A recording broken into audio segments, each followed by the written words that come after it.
مصر میں بنی اسرائیل بھی رہتے تھے۔ واقعہ یوں ہوا کہ جب حضرت یوسف علیہ السلام مصر میں پہنچے اور پھر حضرت یعقوب علیہ السلام بھی پتہ چلا کہ میرے بیٹے یوسف علیہ السلام مصر میں ہیں، تو یہاں سے 72 آدمی حضرت یعقوب علیہ السلام کے ساتھ مصر میں پہنچے۔ مصر میں قبطی لوگ رہتے تھے۔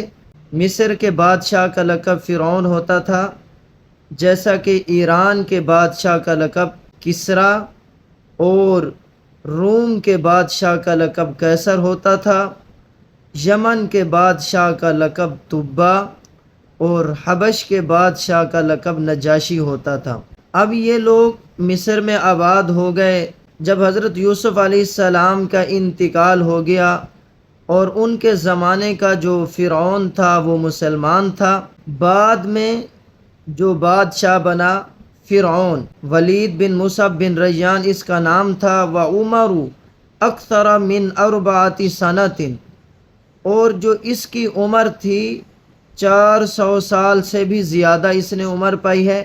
چونکہ بنی اسرائیل جو تھے یہ حقیقتاً تو مصر کے رہنے والے نہیں تھے، بلکہ یہ تو کنعان کے رہنے والے تھے، تو اب مصریوں نے ان کو غلام بنا لیا، ان کو خادم بنا لیا، اور مصری اور فرعونی لوگ پھر انہوں نے بنی اسرائیل کی مختلف قسمیں بنائی۔ ابن وہب رحمۃ اللہ علیہ کہتے ہیں کانوا اصنافا فی اعمال فرعون، بنی اسرائیلیوں کی مختلف قسمیں تھیں فرعون کے اعمال کام کرنے میں۔ بنی اسرائیل کے جو طاقتور لوگ تھے وہ پہاڑوں سے سواریاں کھینچ کر لاتے تھے، حتیٰ کہ سواریوں کے کھینچنے کی وجہ سے ان کے ہاتھ بھی چھل جاتے تھے اور گردنیں بھی چھل جاتی تھیں۔ وَدَبِرَتْ ظُهُورُهُمْ مِنْ قَطْعِهَا وَنَقْلِهَا، اور ان کی پیٹھ بھی زخمی ہو جاتی تھی ان کے نقل کرنے کی وجہ سے، کھینچنے کی وجہ سے۔ اور ایک قسم بنی اسرائیلیوں کی انہوں نے یہ طے کر دی، يَنْقُلُونَ الْحِجَارَةَ، وہ پتھر کو منتقل کرتے تھے اور مٹی کو، يَبْنُونَ لَهُ الْقُصُورَ، پھر ان پتھروں کے ذریعے سے، مٹی کے ذریعے سے فرعونیوں کے محلات بناتے تھے۔ اور ایک قسم یہ تھی یضربون اللبن ویطبخون الآجر، اینٹیں بناتے تھے، کچی اینٹیں، پھر ان کو پکانا، یہ بھی بنی اسرائیل کی قسم تھی۔ اور ایک قسم یہ وطائفۃ النجارون وحدادون، ایک قسم بڑائی کا کام کرتے تھے اور اسی طریقے سے لوہے کا کام کرتے تھے۔ باقی جو زیادہ طاقتور نہیں تھے، کمزور تھے، یضرب علیہم الخراج، ان کے اوپر فرعون اور فرعون کے قوم نے ٹیکس مقرر کر دیا تھا، جزیہ مقرر کر دیا تھا، ہر روز وہ ادا کرتے تھے۔ فمن غربت علیہ الشمس قبل ان یؤدی ضریبتہ، اگر سورج غروب ہو گیا اور کسی نے اس دن کا جزیہ نہ دیا ہوتا، غلبت یداہ الی عنقہ شہرا، تو 1 مہینے تک اس کے ہاتھ گردن سے باندھ دیتے تھے، یہ سزا ملتی تھی۔ اور اسی طریقے سے جو عورتیں تھیں ان سے روئی اور اسی طریقے سے کپڑے بنواتے تھے اور سوت عورتیں کاٹتی تھیں، یہ سارے کام بنی اسرائیل سے لیے جاتے تھے۔ یسومونکم سوء العذاب، تو اللہ تعالیٰ فرما رہے ہیں آپ صلی اللہ علیہ وسلم کے زمانے کے جو آپ کے معاندین تھے، دشمن تھے یہودی، اے یہودیو اس وقت کو یاد کرو جب ہم نے تم کو نجات دی قوم فرعون سے، یسومونکم سوء العذاب، جو دیتے تھے تم کو عذاب۔ اب عذاب کی مختلف قسمیں میں نے آپ کے سامنے بیان کی ہیں کہ ہر قسم کے کام بنی اسرائیل سے لیے جاتے تھے، اسرائیلیوں سے لیے جاتے تھے۔ یذبحون ابناءکم ویستحیون نساءکم، تمہارے بیٹوں کو ذبح کر دیتے تھے اور تمہاری عورتوں کو زندہ چھوڑ دیتے تھے۔ اب اس کی وجہ کیا بنی، اس کی وجہ بھی آپ کے سامنے بیان کرنا چاہتا ہوں۔ لڑکوں کو قتل کرنے کی وجہ یہ ہے جو مفسرین نے ذکر کی ہے، ان فرعون رأى فی منامہ، فرعون نے ایک خواب دیکھا، خواب کے اندر اس نے کیا دیکھا؟ کأن نارا اقبلت من بیت المقدس، کہ ایک آگ، گویا کہ ایک آگ بیت المقدس سے نکلی ہے، وأحاطت بمصر، اور اس نے پورے مصر کو اپنی لپیٹ میں لے لیا ہے، وأحرقت کل قبطی بها، اور ہر قبطی کے گھر کو، قبطی کو اس نے جلا ڈالا ہے، ولم تتعرض لبنی اسرائیل، اور اس آگ نے بنی اسرائیل والوں کو کچھ بھی نہیں کہا۔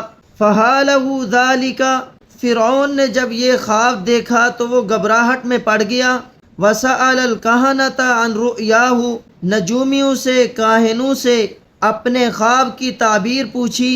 میں نے یہ خواب دیکھا ہے کہ بیت المقدس سے ایک آگ نکلی ہے اور اس نے آ کر پورے مصر کو اپنی لپیٹ میں لے لیا ہے، اور پھر مصر میں جو قبطی ہیں، مصری ہیں، فرعونی ہیں، ان کے گھروں کو اور ان کو جلا ڈالا ہے، اور بنی اسرائیل کو کچھ بھی نہیں کہا۔ تو انہوں نے تعبیر یہ بتائی، فقالو، انہوں نے کہا، یولد غلام، بنی اسرائیل میں ایک بچہ پیدا ہوگا، یکون علی یدیہ ہلاکک وزوال ملکک، اس کے ہاتھ پر تیری ہلاکت ہوگی اور تیری سلطنت کا بھی زوال اسی کے ہاتھ پر ہوگا۔ یعنی وہ جو بچہ پیدا ہوگا وہ تیری ہلاکت کا بھی سبب بنے گا اور تیری بادشاہت کے زوال کا بھی سبب بنے گا۔ جب یہ تعبیر بتائی نجومیوں نے، کاہنوں نے، فأمر فرعون بقتل کل غلام یولد فی بنی اسرائیل، تو فرعون نے حکم دے دیا کہ بنی اسرائیل میں جو بھی بچہ پیدا ہو اسے قتل کر دیا جائے۔ ووکل بالقوابل فکن یفعلن ذلک، اور جو دایاں تھیں ان کی یہ ذمہ داری لگا دی کہ وہ اطلاع دیں جہاں بھی جس گھر میں بچہ پیدا ہو۔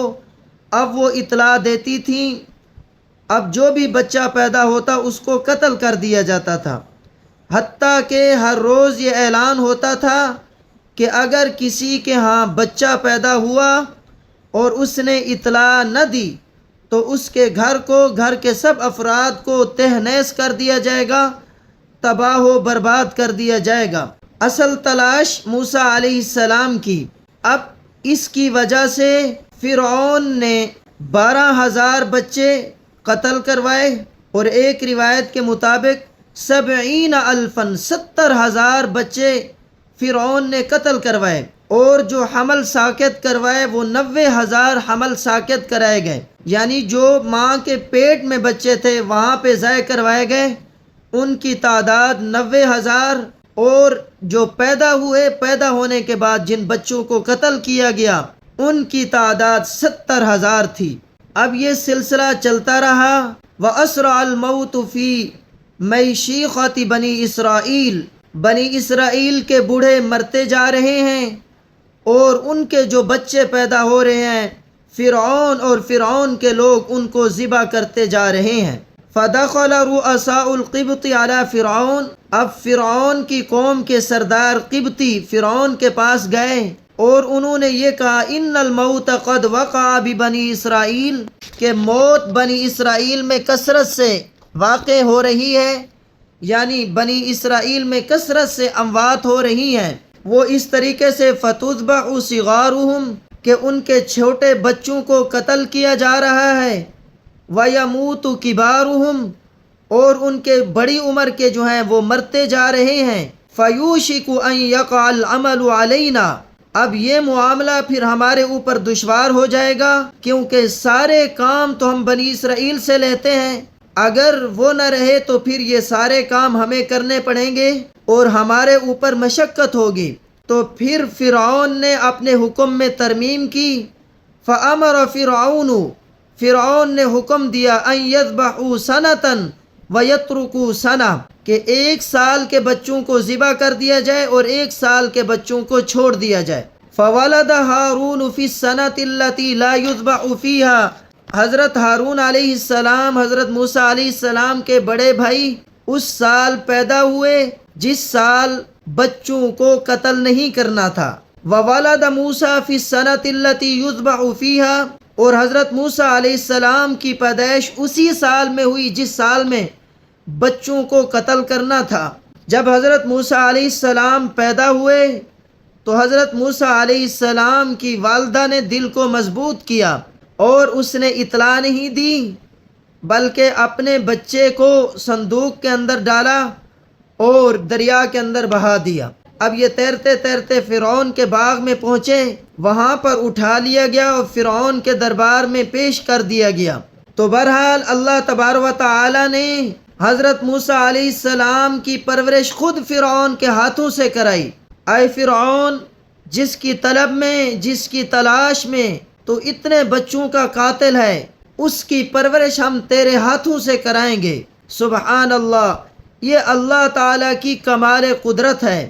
حضرت موسیٰ علیہ السلام کی پرورش اسی فرعون کے گھر میں ہوئی، اسی فرعون کے محل میں ہوئی۔ اب موسیٰ علیہ السلام بڑے ہوئے، نوجوان ہوئے، جوان ہو گئے۔ اب جا رہے تھے کہ ایک قبطی جو تھا، یعنی فرعون کی قوم کا، بنی اسرائیل کے ایک شخص کو مار رہا تھا، تو اس نے فریاد کے لیے حضرت موسیٰ علیہ السلام کو بلایا۔ حضرت موسیٰ علیہ السلام گئے اور منع کرنے پر وہ قبطی باز نہ آیا، تو حضرت موسیٰ علیہ السلام نے اس کو مکہ مارا تو وہ قبطی مر گیا۔ اور فرعون کی جانب سے حکم ہو گیا کہ موسیٰ علیہ السلام کو پکڑ کر میرے پاس پیش کیا جائے۔ حضرت موسیٰ علیہ السلام کو اطلاع ہوئی تو حضرت موسیٰ علیہ السلام نے مصر کو چھوڑا اور مدین چلے گئے حضرت شعیب علیہ السلام کے پاس۔ وہاں پر 10 سال رہے اور حضرت شعیب علیہ السلام کی بیٹی سے نکاح کیا، اور حکم یہ ہوا کہ اب دوبارہ تم مصر جاؤ، فرعون کے پاس جاؤ اور جا کر اس کو دعوت دو۔ یہودیوں کو اللہ تعالیٰ یاد دلا رہے ہیں، اے یہودیوں، وہ انعام یاد کرو کہ ہم نے تمہیں فرعون والوں سے نجات دی، کہ تمہیں سخت سے سخت تکلیفیں پہنچاتے تھے۔ یذبحون ابناءکم، تمہارے بیٹوں کو ذبح کر ڈالتے تھے۔